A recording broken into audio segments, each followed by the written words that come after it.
Se o inferno não existe e a alma não pode existir fora do corpo, como você me explica o que Jesus disse em Mateus 10:28? Não temais os que matam o corpo e não podem matar a alma. Temei antes aquele que pode fazer perecer no inferno tanto a alma como o corpo. Nesse texto vemos claramente Jesus confirmando a existência do inferno e que a alma pode sim existir fora do corpo. Pense comigo, se a alma é imortal, ela não pode perecer no inferno.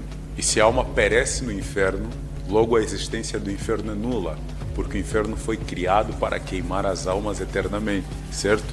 Então não faz sentido o inferno continuar a arder eternamente se não tiver nenhuma alma para ser queimada. Verdade, esse texto parece contradizer a ideia do tormento eterno e da imortalidade da alma. Pois bem, quem estuda a Bíblia sabe que a Bíblia não se contradiz. O que Jesus fala em Mateus 10, versículo 28, apenas confirma o que está escrito em Ezequiel 18, versículo 20, que diz: a alma que pecar, essa morrerá.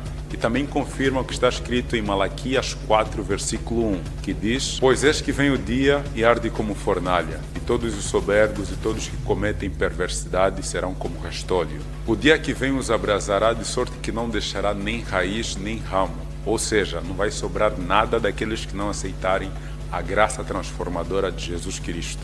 Então qual é a ideia que Jesus quer transmitir nesse texto? Boa pergunta, mas deixa eu te fazer outra pergunta. O homem pode tirar a vida de outro homem? Não deveria, mas infelizmente pode. E a Bíblia nos apresenta situações de homens que tiraram vida de outros homens, como por exemplo Caim e Abel. Exatamente. Agora me responda, o homem pode tirar a vida eterna de alguém que morreu em Jesus? Não. Ok, quem é o único que pode tirar a vida eterna e destruir definitivamente aquele que rejeitou a graça de Jesus? O próprio Jesus. Exatamente, em 1 Tessalonicenses 4, no versículo 16, diz: porquanto o Senhor mesmo, dada a sua palavra de ordem, ouvida a voz do arcanjo, ressoada a trombeta de Deus, descerá dos céus e os mortos em Cristo ressuscitarão? Primeiro. Esse texto confirma que aqueles que morreram em Cristo não estão no céu, mas sim descansam aguardando a segunda vinda de Cristo.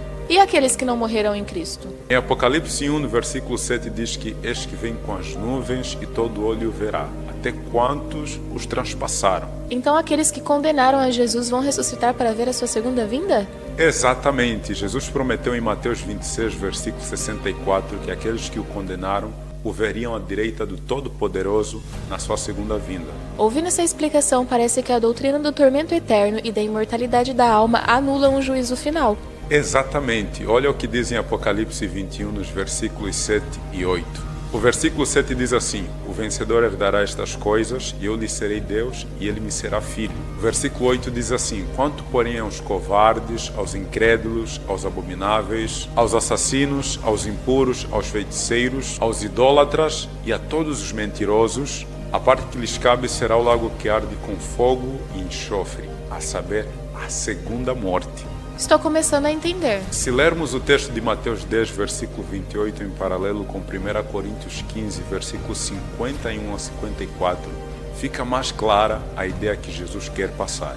Embora o homem tenha o poder sobre a primeira morte, todos aqueles que morrerem em Cristo Jesus terão um corpo transformado, e este corpo será incorruptível, revestido de imortalidade, quando Jesus voltar pela segunda vez. Por essa razão não devemos temer a morte por causa do nome de Jesus. Que fantástico!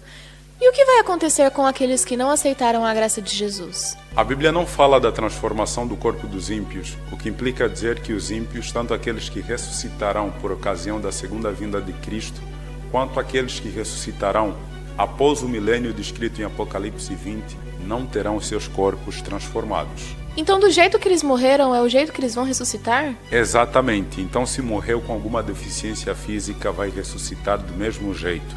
Todo ódio, rancor, ganância, inveja, todo desejo de vingança ainda vai estar em seus corações quando ressuscitarem. Por isso é que em Apocalipse 20, versículo 8, Satanás vai seduzi-los facilmente para atacarem a cidade santa, porque não foram transformados. E o que vai acontecer depois? Jesus vai destruir tanto a vida como o corpo dos ímpios. Esta é a segunda morte.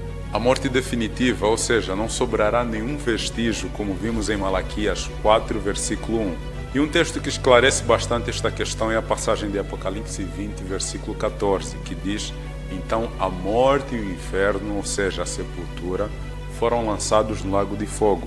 Aqui entendemos que, diferente da primeira morte, na segunda morte não teremos corpos sepultados, o que implica dizer que a terra será purificada.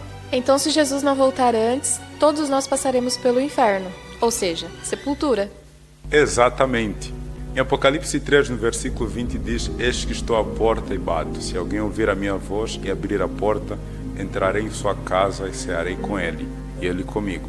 O tempo é agora e a hora é esta. Aceita Jesus enquanto é tempo.